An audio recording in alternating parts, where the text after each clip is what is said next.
Hello friends. Israel का क़याम कब, कैसे और क्यों अमल में आया और गजा के साथ इसके तनाज़े की असल वजह क्या है, तो देखते हैं इस चीज़ को तारीख के आईने में। नाजरीन, फ़लस्तीनी हुर्रियत पसंद ग्रुप हमास ने 7 अक्टूबर 2003 को इसराइल पर ऑपरेशन तूफ़ान अल अक्सा की शक्ल में एक ऐसा हमला किया जिसमें सैकड़ों मुसल्लह अफराद गजा की पट्टी के करीब आबाद इसराइली आबादियों में दाखिल हो गए। नाजरीन, इस कार्रवाई में जिसकी मिसाल माजी में नहीं मिलती, कम अज कम 1400 इसराइली मारे गए, जबकि नाजरीन इसराइली फौज का कहना है कि 203 फौजियों और शहरियों को यरगमाल बनाकर गजा ले जाया गया। नाजरीन, हमास के इस ऑपरेशन के बाद गजा पर इसराइली फौज के जवाबी हमलों में 3700 से ज्यादा फलस्तीनी शहीद हो चुके हैं और हजारों अफराद जख्मी भी हो चुके हैं। इसराइली फौज गजा की सरहद पर जमा हो रही है और फलस्तीनी इसराइल की जानब से एक बड़ी जमीनी कार्रवाई को देख रहे हैं और ज़हनी तौर पर तैयार बैठे हैं। नाजरीन, इसराइल ने गजा की पट्टी की मुकम्मल नाकाबंदी कर दी है और इसके नतीजे में इलाके में अद्वियात, खुराक, पीने के पानी, ईंधन और दीगर अशिया ज़रूरिया की किल्लत पैदा हो चुकी है। नाजरीन, 1948 से पहले इसराइल कहाँ था और बिलफोर इलामिया क्या था? नाजरीन, पहली जो आलमी जंग थी, इसमें मशरिक़ वुस्ता के इस हिस्से पर हुक्मरानी करने वाली सल्तनत उस्मानिया की शिकस्त के बाद बरतानिया ने फ़लस्तीन का कंट्रोल संभाल लिया था।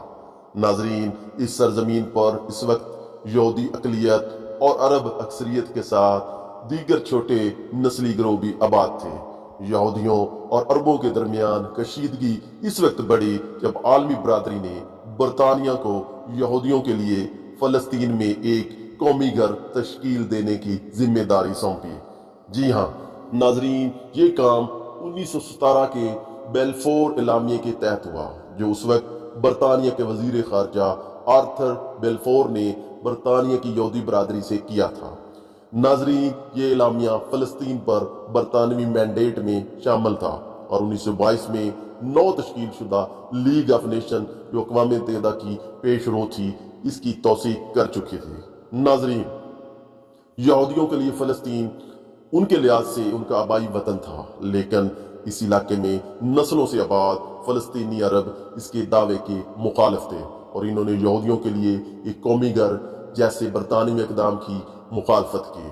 सन 1920 और 1940 की दहाइयों के दरमियान इस इलाके में रैश करने की खातर पहुंचने वाले यहूदियों की तादाद में इजाफा हुआ। इनमें से बहुत से लोग यूरोप में जुल्म सितम, खासतौर पर दूसरी आलमी जंग में नाजी होलोकॉस्ट से जान बचा कर यहाँ आ रहे थे। नाजरीन, इस सूरत हाल में यहूदियों और अरबों के माबैन और बरतानवी राज के खिलाफ तशद्दुद में भी इजाफा हुआ। नाजरीन, सन 1947 में अक़वाम मुत्तहिदा ने फ़लस्तीन को 2 अलग अलग यहूदी और अरब रियासतों में तकसीम करने की मंजूरी दी और बैतुल मक़दस को एक बैनुल अक़वामी शहर करार दिया गया।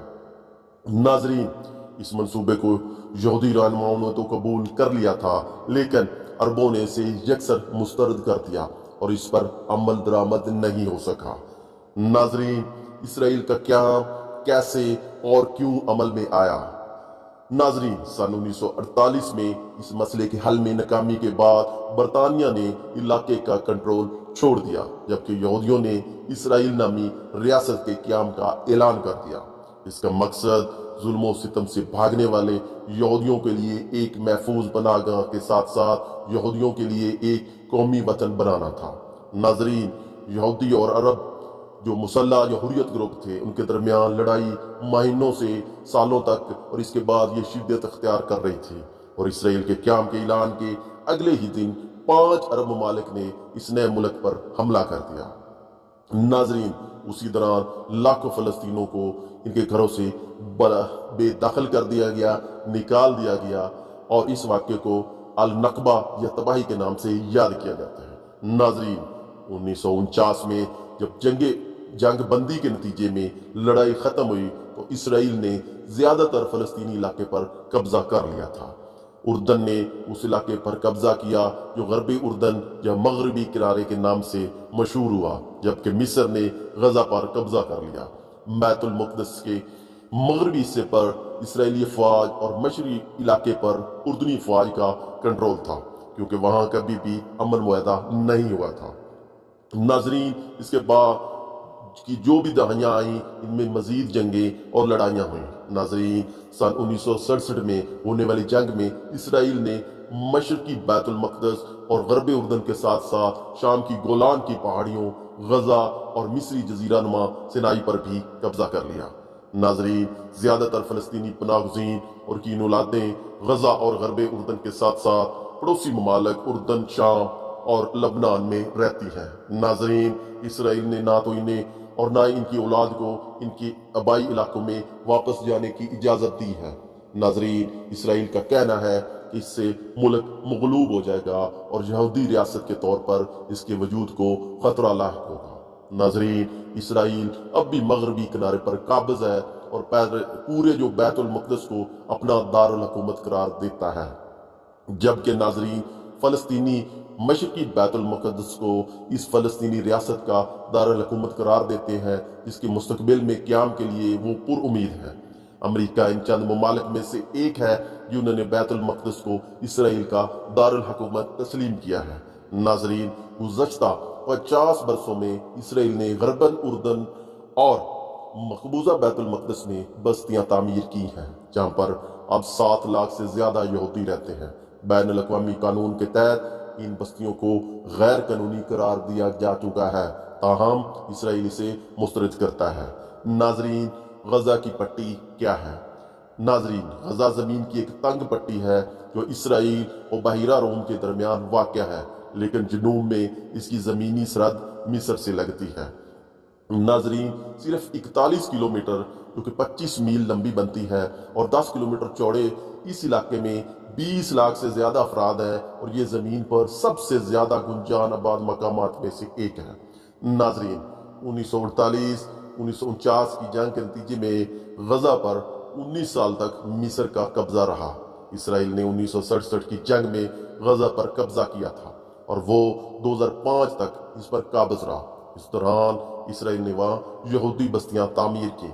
ناظرین، سن 2005 میں اسرائیل نے غزہ سے اپنے فوجیوں اور آباد کاروں کو واپس بلا لیا، تاہم اس نے اس کی فضائی حدود، مشترکہ سرحد اور ساحل پر کنٹرول برقرار رکھا۔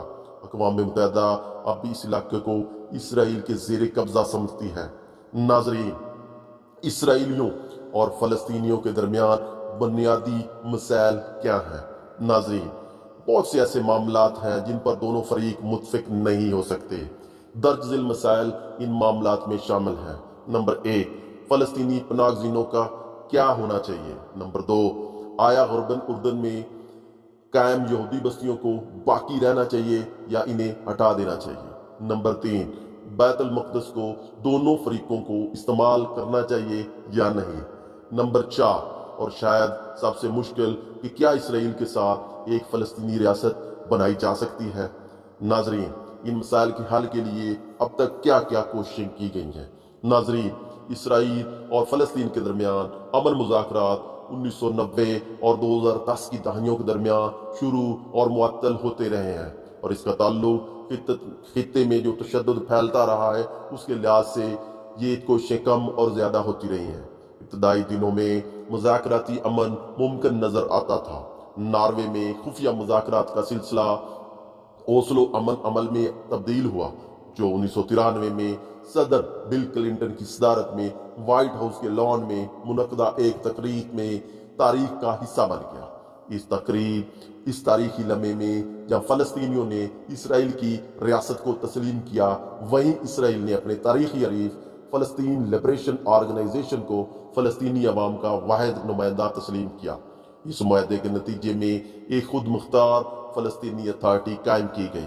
ناظرین، تاہم جلد ہی اس امن عمل میں دراڑیں نمودار ہوئیں اور اس وقت کے اپوزیشن لیڈر بنیامین نتنیاہو نے اوسلو امن معاہدے کو اسرائیل کے لیے ایک جان لیوا خطرہ قرار دیا۔ اسرائیل نے مقبوضہ فلسطینی علاقوں میں یہودیوں کو بسانے کے لیے اپنے منصوبوں کو تیز کر دیا۔ जबकि फ़लस्तीनी अस्करियत पसंद ग्रुप और हुर्रियत पसंद ग्रुप हमास ने इसराइल में लोगों को निशाना बनाने की कोशिश की। नाजरीन, इसराइल में भी माहौल बदलने लगा, जिसका नतीजा 4 नवंबर 1995 को एक यहूदी इंतज़ाम पसंद के हाथों इसराइली वजीर आज़म इसाक राबिन के कत्ल की शक्ल में निकला। नाजरीन, 2000 की दहाई में अमन के अमल को बहाल करने की कोशिश की गई और इस दौरान 2003 में जब आलमी ताकतों ने 2 रियासी हल के हतमी मकसद के लिए साथ एक नक्शा राह वज़ा किया, लेकिन इस पर भी कभी अमल ना हुआ। नाजरीन, सन 2014 में वाशिंगटन में इसराइलियों और फ़लस्तीनियों के दरमियान मुज़ाकरात की नाकामी के बाद क़याम अमन की कोशिशें रुक गईं। नाजरीन, सबसे हालिया अमन मुसव्वदे को जो अमेरिका ने डोनाल्ड ट्रंप के दौरे सदारत में तैयार किया था, इसराइली वजीर आज़म नेतन्याहू ने तो सदी का बेहतरीन मंसूबा कहा और इसे मुआहदा कहा, लेकिन फ़लस्तीनियों ने इसे यकतरफा करार देकर मुस्तरद कर दिया और इस पर कभी काम नहीं हो सका। नाजरीन, इसराइल और गजा में अब जंग क्यों हो रही है? नाजरीन, गजा पर हमास की हुकूमत है, जो कि एक ऐसा गिरोह है जो इसराइलियों की तबाही के लिए पुरअज़म है।